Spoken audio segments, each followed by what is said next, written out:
Hello, good afternoon, everyone. My name is Claudia Kaiser. I'm the Vice President of Frankfurt Book Fair and also very active here in Jack Tent. Welcome to the session about a new forum for startups and an exchange and learning forum for startups from Germany and Indonesia. With me today, I have two speakers who are experts on the startup scene in their respective countries. So let me welcome Adrian Sugandi from Indonesia in Jakarta. Welcome, Adrian. Thank you for being here with us. Thank you. And thank you. And Harald Hensler, who joins us from Munich, Germany.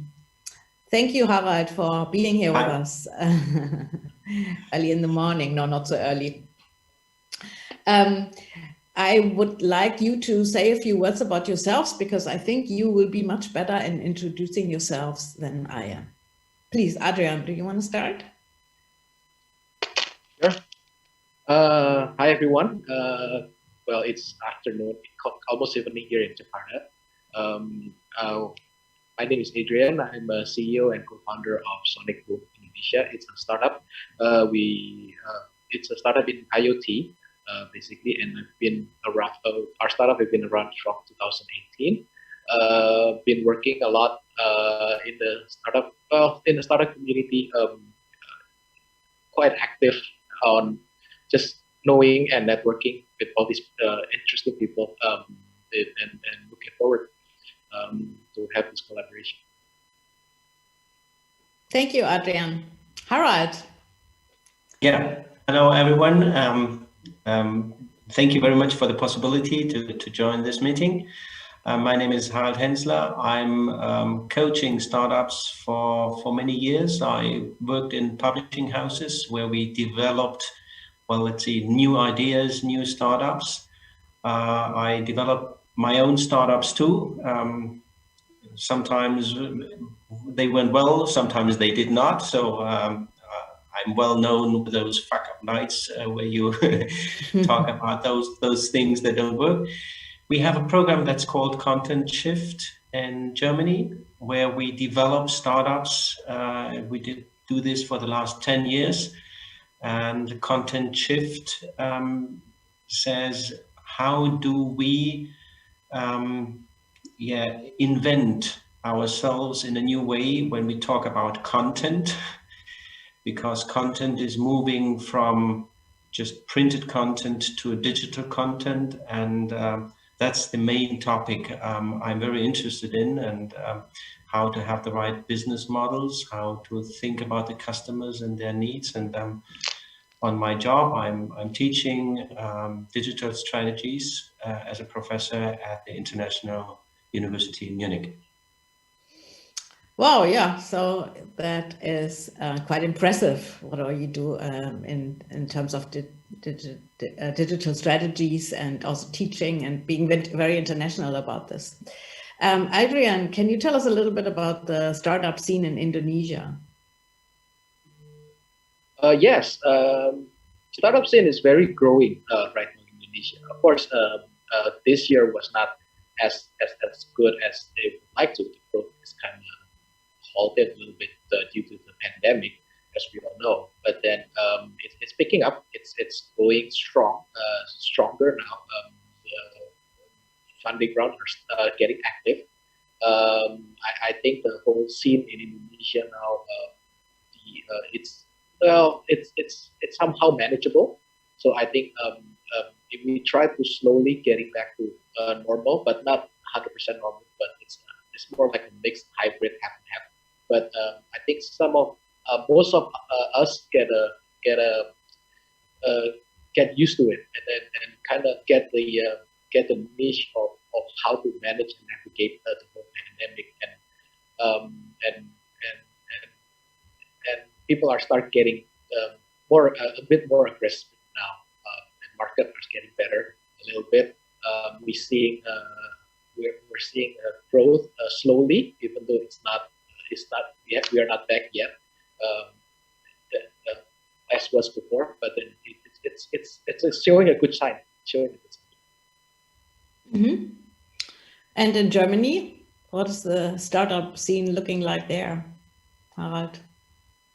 Well, the startup scene developed rapidly in the last years. We've seen a big shift to new companies who invented things. If you just look at the Corona topic, we have a so-called startup who is one of the first to develop some vaccine. We have a very good startup scene in Berlin, in Munich. And it's also always important to gather people so they could exchange ideas and go on. The startup scene is interesting in one aspect because we have a very strong industry in Germany, so we have established companies. And the big topic is how those established companies can work together with the startups. Therefore, we have many things maybe you don't see from the outside, because there are big companies who work with startups who are not that well known. But this influence and common co-working is a very driving force in Germany, actually. And talking about content, we noticed that in the last 5 years, many startups who came from artificial intelligence, e-commerce, and also using media didactics entered the market, and today we have a very various scene in Germany. Corresponding to that, Adrian, where are most of the startups in which area are most of the startups in Indonesia, and in which not only regional but also content-wise? Well, the most exciting part in Indonesia, because it's not Indonesia is not as advanced or not as mature as the Silicon Valley or maybe in the European counterparts. We are seeing a very rapid growth in the past maybe 5, 6, 7 years in the past 5, 6 years. So I think it always starts with the most basic tech startup. When we talk about startup, tech startup is always starts with e-commerce. That's just always basic because that's the one that always get penetrates on every market. When you look at the US, it's always on the Amazon part, and then it grows and then fulfilling the ecosystem. That's where the biggest one, the unicorn, as we state, it's mostly there, and then. And now I think what supports that is the one that is growing right now in Indonesia, which is of course logistic company. It delivers the delivery of the goods, and then the services like payment, lending. Those are the one that is the one that's growth that's still growing. In the past, and again we have 13,000 plus islands. I think the logistic is a nightmare here, so that's where it's becoming interesting now. But then it shows, and then once it gets exposed on those things, startups starts to grow and compete in the global market, and that's where education comes into picture. This is why this kind of Jakarta Content Week is very important. It's because now then we start looking for talent, where talent has become a talent war, quote unquote, kind of say, which it transfers always back to how to fulfill those, how to get the right education for the next generation, and then and how to basically just to make how to market properly, how to make how those content can support the ecosystem in terms of everything. I think that becomes very crucial. Those are the I think those can be as a start. I think in this year and last year, and the next few years in the future, I think that will be something that is very interesting to see, because investing in on the next generation, investing in knowledge and education. And with our population of about 270, almost 275 million people, I think that's something that is very interesting. Yeah. And what is that like education? What was mentioned in terms of the content side of things, and let's say educational startups? What is it like in Germany? Yeah, well, the educational market is a very varied market in Germany. We speak about education in schools and primary schools and then universities. But in terms of education, we also speak about education in companies. We have the so-called lifelong learning. You see, I studied literature and philosophy, and I never in my working experience worked again about Heidegger and Schwitters and the Dadaism. So what I did all my career was learning by doing all around digitalization. So what I'm talking about now has to do with how could I be able to learn about metadata, about data-driven business, about persona models.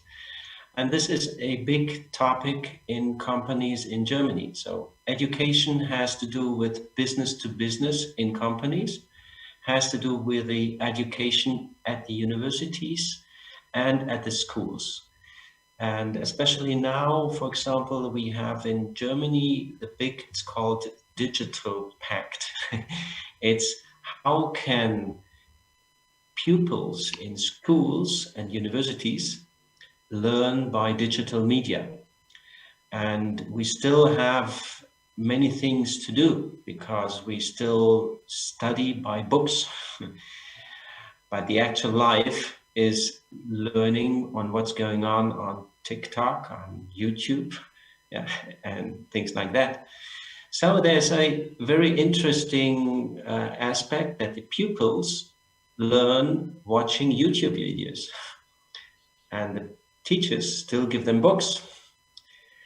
Both media are important because a book can teach you certain things and a YouTube video can teach you certain things. And now the big issue is how to combine them in a good way.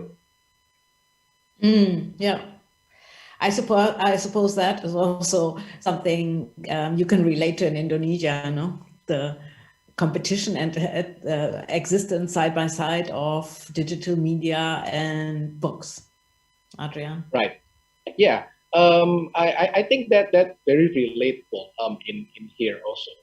As we know, in Indonesia, the internet users and the majority of the internet users, their traffic is going to social media here, which is, I think it's above 60%, if I'm not mistaken, which is most of those traffic going to social, and people are learning from there. And then TikTok, and then the second one is YouTube, watching a lot of videos. Either it's positive, either it's negative, and it could be both. And it's the way I look at it. Education as a knowledge per se, it's easy to get now. In digital media, it's easy to get. It's very reachable. People are willing to spend over here. There's the majority of the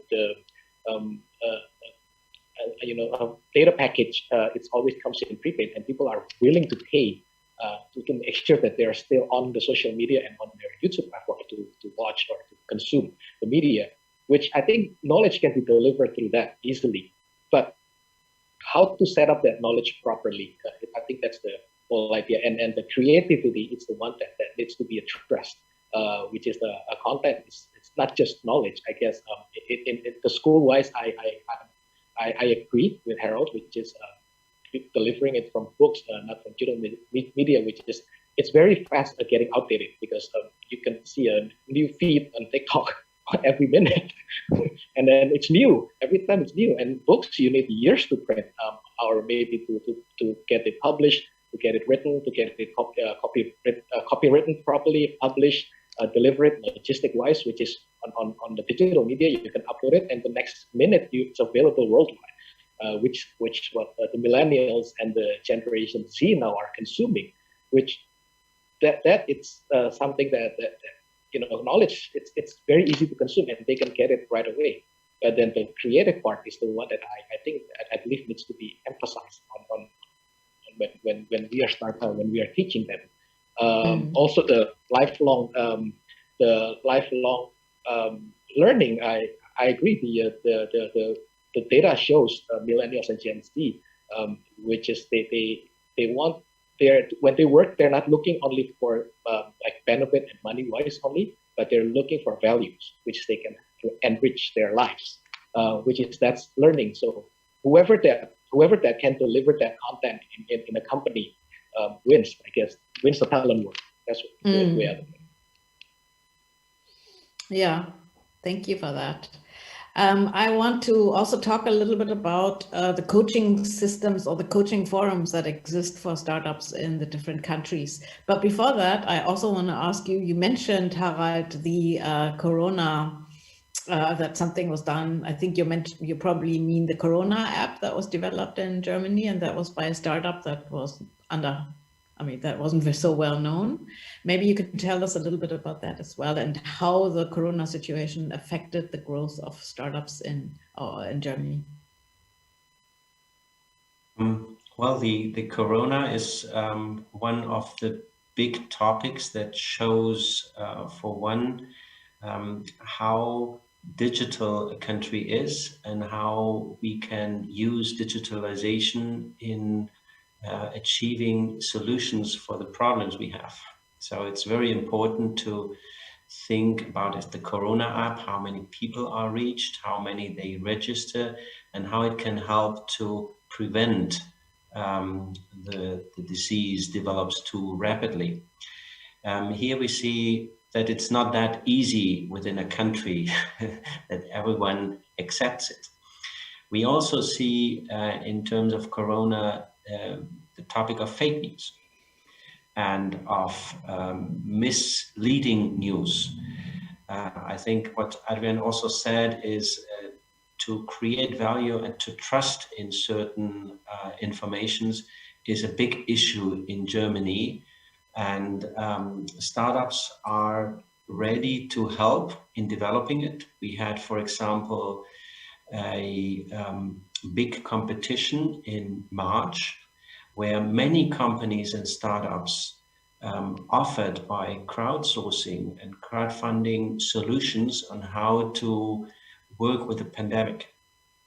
So it was one of the biggest events where startups contributed with their solutions, and it was very good to see. And there are some young people who founded this platform in order to reach many people, and they worked with the government in order to contribute to solutions doing that.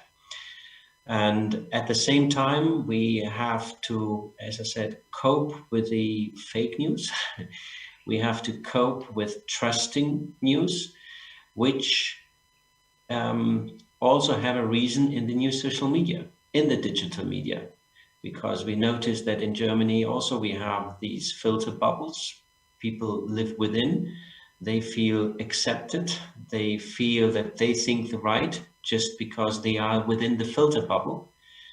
And if we talk about education, it's very important on, say, can you trust when the information comes from someone, and how can we, let's say, control misinformation.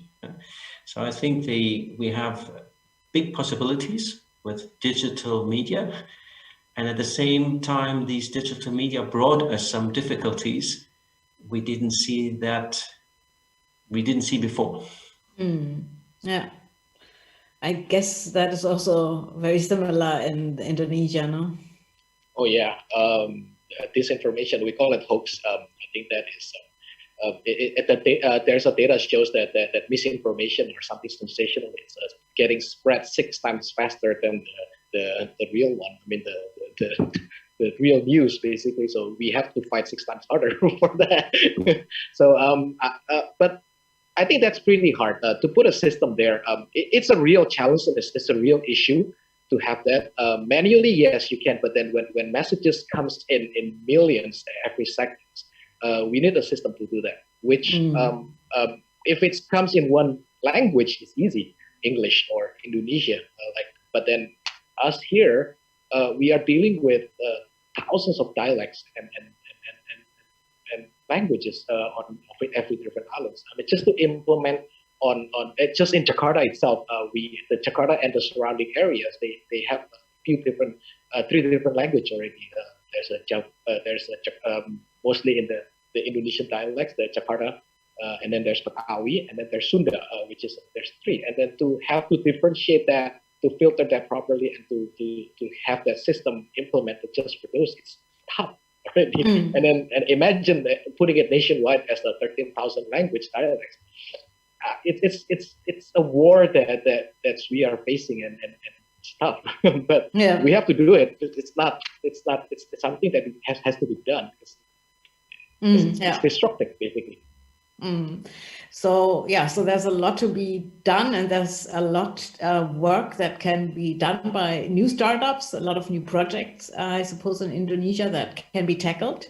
And I think we are running out of time, but we want to talk a little bit about what our plans are. Adrian said earlier that there are some exchange forum or some coaching forums for startups in Indonesia. And if we talk about exchange, the startups in Indonesia would mostly be looking into the States, onto the English-speaking market, and not so much to Germany, where we also have a lot of startups which work with content and which try to improve certain areas where there's a lack of content, or whether there's a lack of reading, or could make reading easier or writing easier or whatever.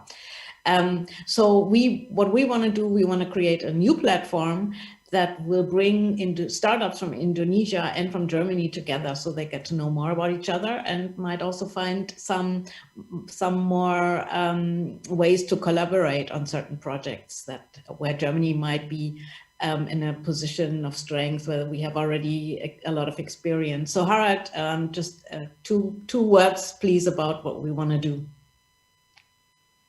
We would like to think how to cooperate and connect.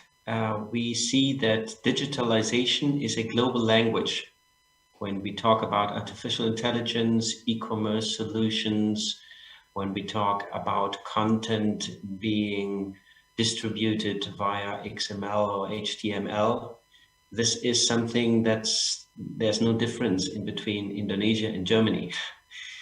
And we have many startups during our competition who are also working globally. And it would be very interesting to exchange ideas, and maybe in some parts there might be a cooperation, and just the possibility to have use cases for startups from Indonesia within the European market could be very helpful to make the next steps. And the idea is to think about artificial intelligence in startups, to think about digital education and startups, and to think about how to work in a global and very local market, what Adrian said, with so many different languages and islands. You have to be local, and at the same time, if you have a startup, you need scalable business models. So you have to think about how to manage these different, very local markets. So these are the ideas in having 4 workshops and working together. Yeah, great. Thank you. Adrian, you'll be the partner on the Indonesian side, so we're looking forward to that. Would you like to add a few words? Well, it's interesting. We're looking at when we're looking at the content for education, it's always worth getting a lot of different sources. So how can we bring creative sides of us, and then cultural, because every content will have to somehow fit into each of the culture. I think how can we bring those startups that can bring those values and can implement it digitally and deliver it on a platform that can be scale. I think that is a very interesting topic to see, and how to match them. And then the second topic is when we look at Germany, it's always we're always always one of the keywords that always pops in everybody's mind is precision and industrial. It's something that we can learn a lot over there. So how can we collaborate on those two and be valuable on each of us? Two different continents, I guess. So I think that would be very interesting to see. Okay, thank you. Yes, and we're very happy and would welcome any input that any of you startups in Indonesia might give us for what kind of content, what kind of exchange you would like to see with German startups and with us, with German startups from Germany. And these, as Harald mentioned, so we will have 4 sessions until the end of the year. We will communicate the timings for those sessions very, very soon. If you have any questions about this exchange forum, please write to the JEC10 team. We will answer every question about it, and we would really love to see a lot of Indonesian startups and also German startups being part of this exchange forum. We think it's a great idea. For us, it's for the German startups, it's also a new market, a new region where we don't know much about. And so it's a really interesting new endeavor. I want to thank Harald Hensler and Adrian Sugandi for being here today and talk to us about these ideas and share some information about startup scene in Germany and in Indonesia. And I also wanted to say that this startup forum is not just for Indonesia. It could also we also welcome startups from every part of Asia Pacific to be part of this exchange forum. Right, thank you very much, both of you. And I also want to thank the Foreign Office of the Federal Republic of Germany, who is making this startup forum possible. And of course, the Goethe Institute, who also helps us with all our endeavors in Indonesia and Southeast Asia. So thank you for being here. We welcome you all. We really look forward to this new exchange forum. Thank you and have a good day and stay safe. Bye.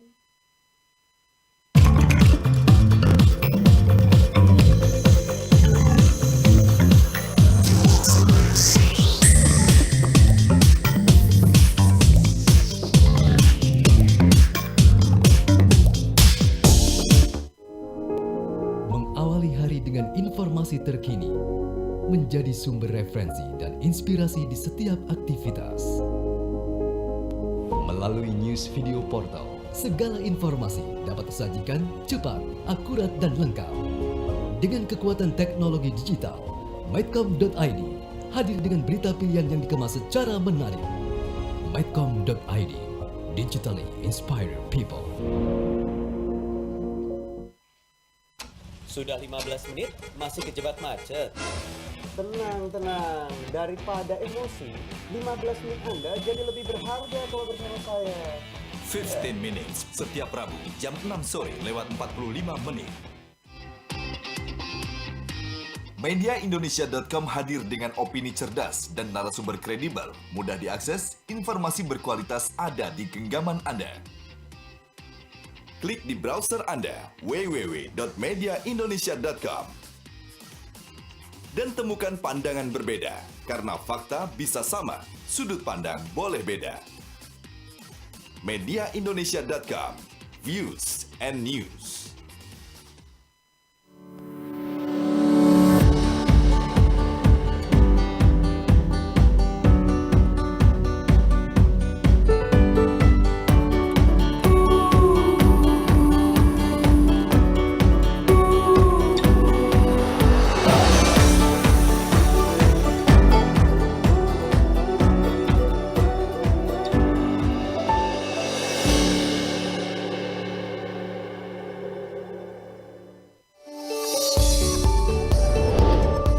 Dalam setiap denyut kota, saya selalu menjadi saksinya.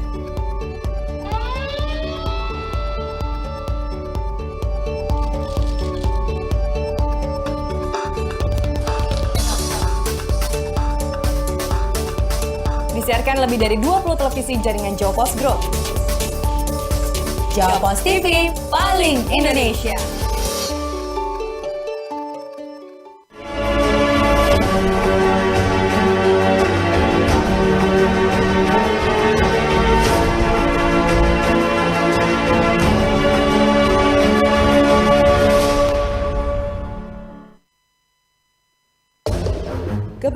pers dan gelombang era digital menghadirkan ribuan bahkan jutaan informasi dan data setiap harinya.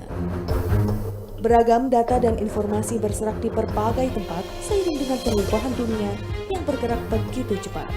Media-media baru pun bermunculan, namun kualitas informasi seolah tak lagi menjadi prioritas. Bahkan, tak sedikit yang abai pada etika jurnalisme. Untuk menjawab tantangan itu, Kata Data hadir sejak April 2012 sebagai portal media di bidang ekonomi dan bisnis. Beragam sektor diulas mulai dari finansial, energi, pangan, hingga industri kreatif dan digital. Artikel mendalam dan komprehensif dengan sajian infografik yang menarik menjadi karakter utama dari Kata Data. Kata Data berikhtiar untuk terus menyajikan beragam informasi berkualitas untuk kemajuan negeri dan untuk kepentingan bisnis Anda. Kami percaya demokrasi yang sehat tumbuh dari kehadiran informasi dan data yang akurat. Kalau bicara pakai data.